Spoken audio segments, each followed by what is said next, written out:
Back when Sam Bankman-Fried was trying to bail out the whole crypto market, I was saying that at the end of this, he might end up with too much power, or he's taking on way too much leverage, and he might be putting all of FTX, Alameda Research, and the cryptocurrency projects that he bailed out into jeopardy. Well, now as you can see by the FTT chart today, it has taken a significant dip, and that's because Binance has been liquidating all of their FTT holdings. This is apparently due to revelations that FTX and Alameda Research are both really the same entity, because according to this article, it emerged that FTT tokens dominated Alameda's balance sheet. In July, it was revealed that Alameda owed Voyager Digital about $337 million, making it the second largest borrower to now cash-beleaguered crypto lending firm after Three Arrows Capital.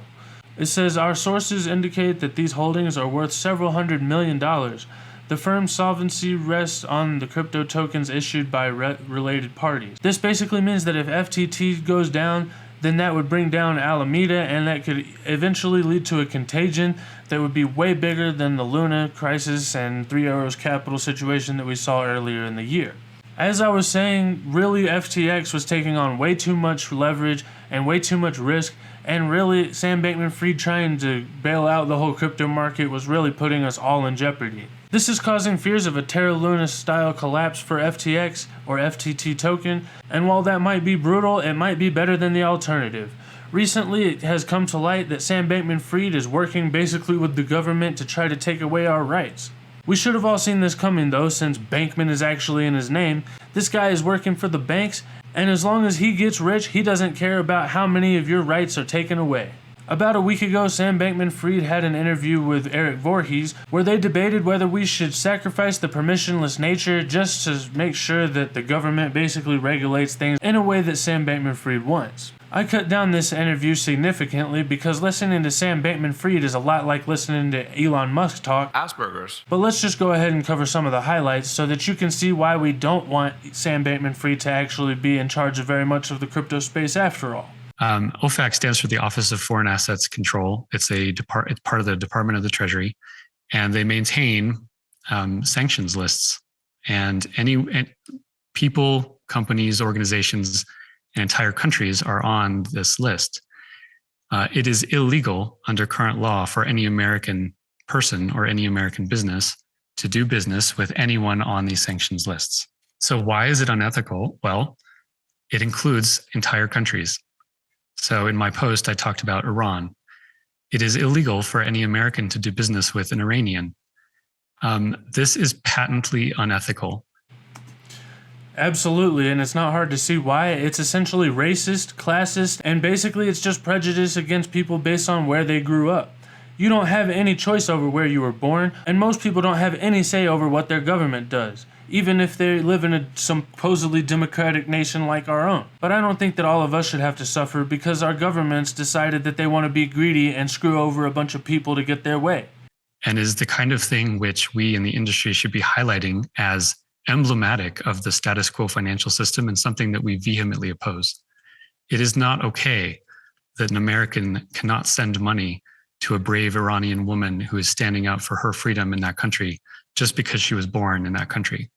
We should be reflecting on this as a people, and like, what kind of financial system do we want to be designing in the future?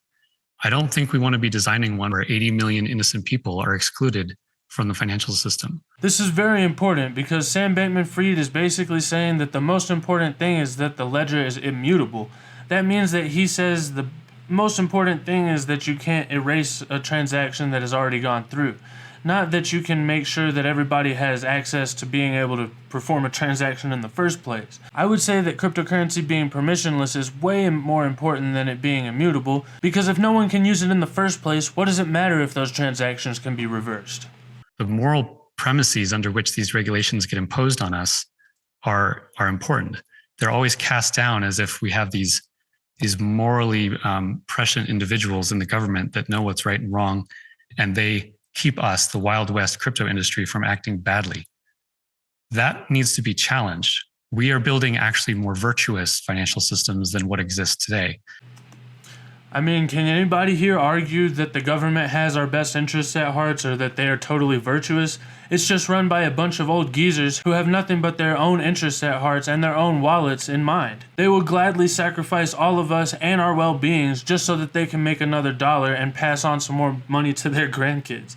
They don't give a damn about us, and that's facts. And OFAC was a good example of that. You can go with your credit card and buy something at the store is only because several intermediaries have your box ticked as approved, right? That is permissioned, and that can be taken away from people for wrongthink or for anything that some Orwellian government wants to do to them. The question is, should an American need a license to offer a front end for a back end DeFi protocol like Aave? Yeah, your blog said yes. The question of whether I think if I were dictator, that should be. Let's not ever make this guy president. That's all I know. Required.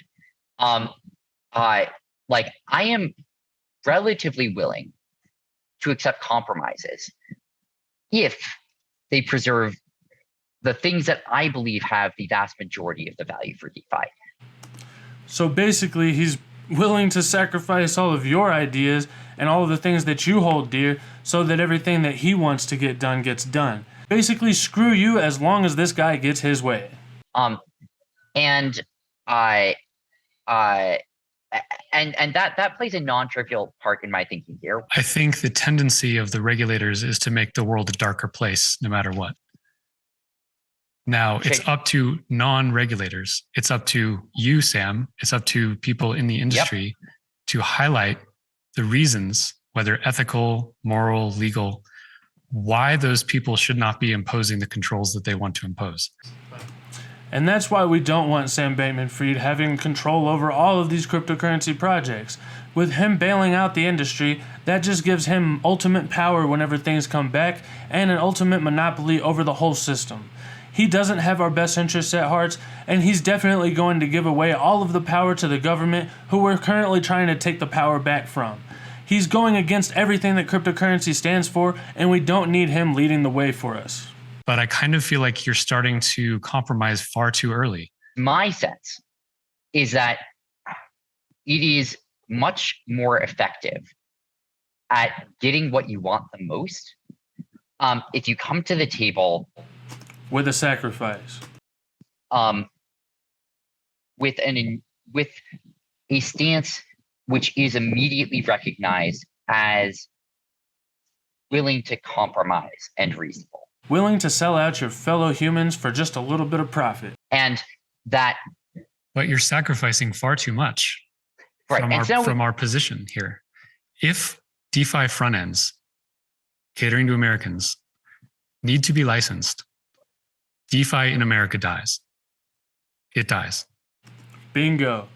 Nobody wants to go through KYC and having to make sure that everything is written down at some centralized entity to make sure that you can participate in the financial system. That's really what banks are, and we already have that. Why would we want to make a much more complicated system that just does what the old system does? It's stupidity, and that's what Sam Bankman-Fried wants for us. He's a bankman, so that means that he's backing up the banks, I guess. People will not use DeFi through licensed front ends because it will simply look like CeFi. There will be no meaningful distinction. The sense I'm getting now is basically that other than it being much more trackable and you having much less privacy, because the government would have total control over an immutable ledger where everything is written down and all of your movements and transactions are totally traceable by whoever has the control. You think that the front end is just about as important as the back end. That if... Yes. I'm thinking of this from the perspective of actually wanting the entire world to be able to use an open, immutable financial system. And 99% of those people use GUIs. So if you gate the access to permissionless blockchains with GUIs that need financial regulation on them, we've failed. We end up with TradFi. And if we let people who are snakes in the grass like Sam Bankman-Fried take control over cryptocurrency, then that's just what we're going to get. The traditional finance system just ramped up so that they have more control over us, and we will have given it to them. I feel confused about whether you agree with my statement. My best case is that governments leave free sovereign individuals alone to interact economically as they will, like the country was supposed to be founded on. But that is a radical notion that no one in Washington accepts anymore. But that is the promise of cryptocurrency. This is a technology that can't be stopped. The government has been trying to stop it for some time now, and the people have spoken. This is the future that we want, and it is a decentralized, permissionless, and immutable system that the government has no control over, and so that we can have everything on an open system and see where the corruption is going on. They want to make sure that the government has control and they can see what you're doing, but you can't see what they're doing, so that they can take your money and they can spend it on whatever they feel like, just like the system that we've been living in for about 200 years now. Granted.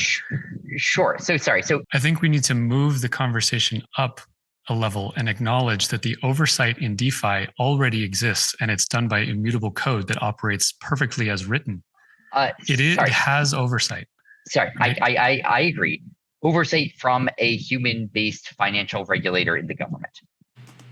Is that what anybody here wants? Is more regulation and oversight from our government? Shouldn't the government just be here to support us and protect us from invaders like other countries that try to take over our soil? They shouldn't be here to regulate us. They're just here for our protection. But if it was up to people like Sam Bankman-Fried, then the government would have oversight over every little thing that you do in your life. And nobody with a proper head screwed on their shoulders wants that. Why do we want to invite that? Maybe you dispute that we have to choose because maybe you think that like it is fairly likely that we end up in a world in which there is no human regulatory oversight of anything related to DeFi. And if you think that that's an interesting belief, which is not my belief, but which like would be very interesting to me if you thought it was true. There's already human oversight over these things. Fraud is already illegal. Theft is already illegal. And all of these things are on an open ledger. With blockchain, we should be able to regulate all of these things with much more efficiency than previous. But we don't necessarily need the government to do it. We already have all of these regulations for theft and fraud and all of these things. And if people do commit these crimes, then they will be apparent on the immutable and open source ledger. But if Sam Bankman-Fried has something to do with that, then the government or whoever is in control of this system is going to be able to manipulate our lives and take advantage of us, leading us back into a system pretty much like the one that we have now, and that obviously hasn't been working so far, has it? Right. It doesn't matter if I do it through a DeFi smart contract. If I steal from someone, that's regulated already. Sorry, right? I hear you. Can't wrap his head around that one, right? Is your belief that if any part of the flow by which many people currently access DeFi, in which you go to a American human hosted website aimed at Americans, hosted on AWS, paid for with a credit card, that then backends onto Aave in a non-custodial way, that if any part of that requires an explicit license from a government financial regulator, that already means we're close to the worst case in absolute value, and that like it's not worth that much to talk about which parts of it do and don't require a license, because if any of them do, it's already like sort of like you've already lost the basically the whole war. Is that roughly what you think? I don't think Sam Bankman-Fried understands the idea of precedent. If the government gets precedent and they're able to regulate one system, then they're going to try to regulate it all, and they're going to take as much control as they can. If you give them an inch, they will take a mile, and everyone knows this. Except for Sam Bankman-Fried, apparently. Yes. I think if that is the outcome, then none of us should be proud of anything that we've been doing to build this whole industry. The entire point of this is open, permissionless finance. And when we say that, it is not just a slogan. It is the entire point. And if you exclude 99% of people from open permissionless finance, then all you've done is make a more complicated, more expensive TradFi system, right? So that's not acceptable to me, and I think to most of the people that care about why we're doing this in the first place. Exactly. I couldn't have said it better myself. Let me know in the comments if that's what you guys stand for, or if you think that SBF knows the way and that we should just sacrifice all of our freedoms for a little bit of profit. I think I disagree with your last statement. I now think your view is, roughly speaking, that if anything in this process requires a financial license, then that means that the people, so to speak, won't be able to access it. And so that means we've already lost. And that yes, just as if we were having this discussion 25 years ago when the web was being created, and we were taking these same positions, and you were asking me if any part of the web stack that lets someone log onto a web browser and access something as powerful as the entire tome of human knowledge like Wikipedia, if any part of that required a license, would we have lost the battle? Yes. Yes, the web would not be the beautiful thing that it is today. The reason that it is so special, the reason that it is so innovative, the reason it's so dynamic is because people do not need permission to access the web, to read to it, to write to it. And it's amazing that that has lasted. And anyone who researches the history of the web knows that these very same battles and discussions and debates happened back in the 90s. This is absolutely true, and you see the government trying to take away our freedom of speech online. They want to regulate what we're allowed to say and what messages that we're allowed to share with each other. They want to be able to control the narrative, and Sam Bankman-Fried wants to give that power to them in the financial sense. If you can regulate people's finances and cut them off from the world due to what they say, then you absolutely are taking away from their freedom of speech, and I don't know how Sam Bankman-Fried is unable to see this or wrap his head around this concept. It would be the height of irony if crypto entrepreneurs then gave up that very same argument 25 years later and allowed finance itself, which is no more dangerous than information, to become a permissioned system. So maybe he is starting to realize something. You can see that he's pretty uncomfortable, and he just continues to get more uncomfortable as he realizes how stupid and backed into a corner he is, because Erik Voorhees is absolutely brilliant and is 100% winning this debate. So if you're okay with losing that, if you're okay with having a closed permissioned financial system, then we see things very differently. that felt like a very binary statement. It's a statement of a line.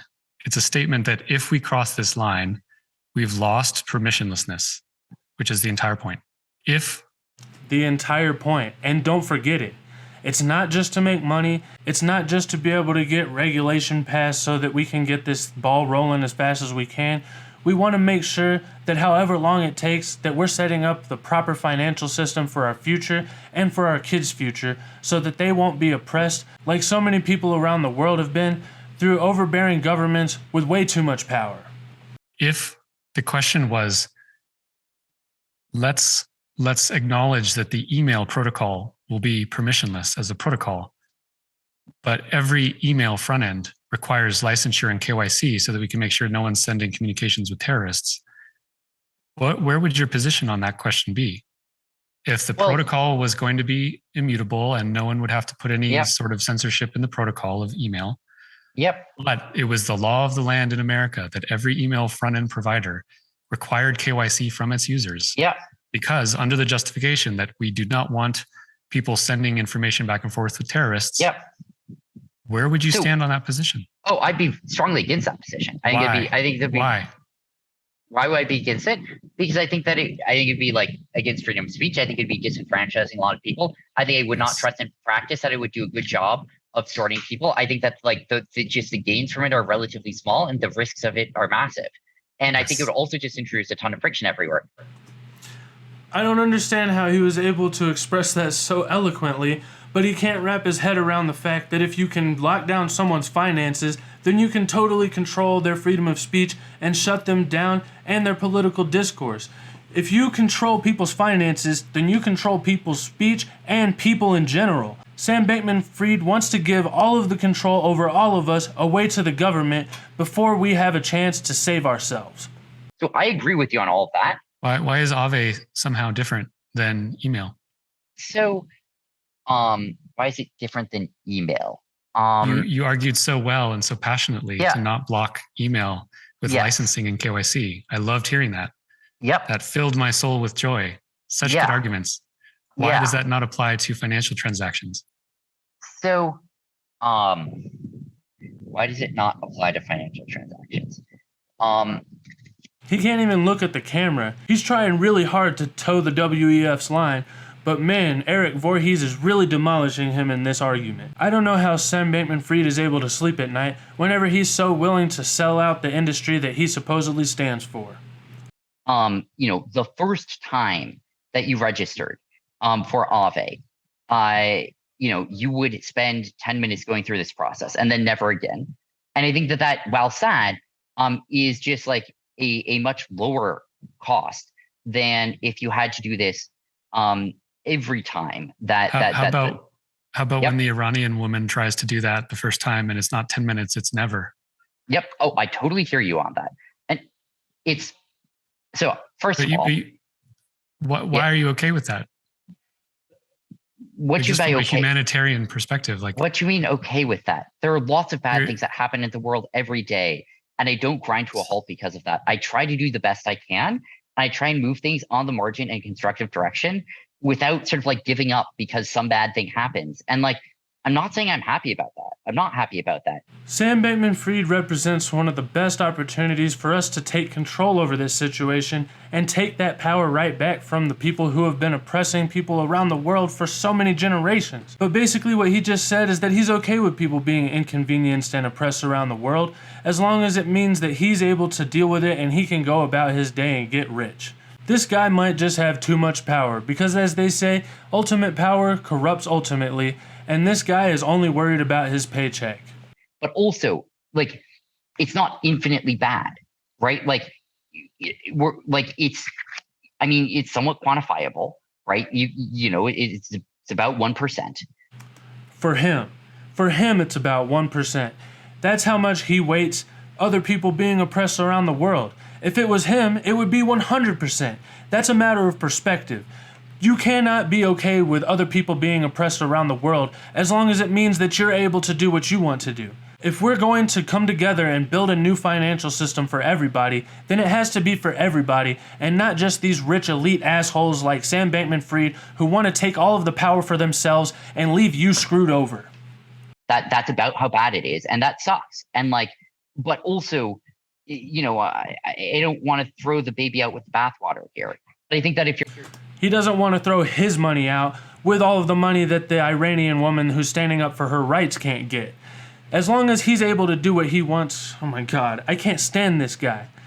That's about how bad it is, and that sucks. And like, but also, I don't want to throw the baby out with the bathwater here. But I think that if you're saying that, like, you have to demonstrate that you understand the products that you're using, that at least feels a lot more reasonable to me. Especially again, you don't see that as paternalistic? Oh, I do see it's a little bit paternalistic. So even though it's paternalistic, Sam Bankman-Fried wants to make sure that everyone knows what they're doing before they can interact with money. And if you can't prove that you know what you're doing by whatever standard they set, then you can be totally excluded from the entire financial system. We all have an unalienable right to life, liberty, and the pursuit of happiness, and nobody is able to live without being able to participate in the financial system. And if this tool can't figure out that whoever controls the financial system controls freedom of speech, then he definitely is not the person we want to be representing the future of cryptocurrency and pulling for us in front of Congress, because he's totally going to sell us out just so he can continue to fill his coffers. And if you don't agree with what Sam Bankman-Fried says or with his political affiliations, well, that's just too damn bad, because as this article by Fox Business says, crypto billionaire Sam Bankman-Fried is Democrats' largest donor in May, giving more than $800,000. Also, according to Decrypt, SBF is to spend up to $1 billion on donations for the 2024 US elections. That means that Sam Bankman-Fried is putting all of the money that he possibly can, that you made for him, by the way, into making sure that all of his ideals will get passed, because he's lobbying to make sure that who he wants is put into office and he can get his way no matter what. Regardless of your political affiliation, Sam Bankman-Fried is trying to sell out all of cryptocurrency to the Democratic Party, and with the cryptocurrency community mostly being libertarian-leaning, I think that this is not what we want as a whole, and this guy is definitely misrepresenting us as a group. Let me know in the comments, what do you guys think about the direction that Sam Bankman-Fried is trying to take crypto down? And do you think he's a crypto man or a bankman? Either way, thank you guys so much for watching, and don't forget to hit that like button. I hope you have a wonderful day, and I'll see you next time. Bye.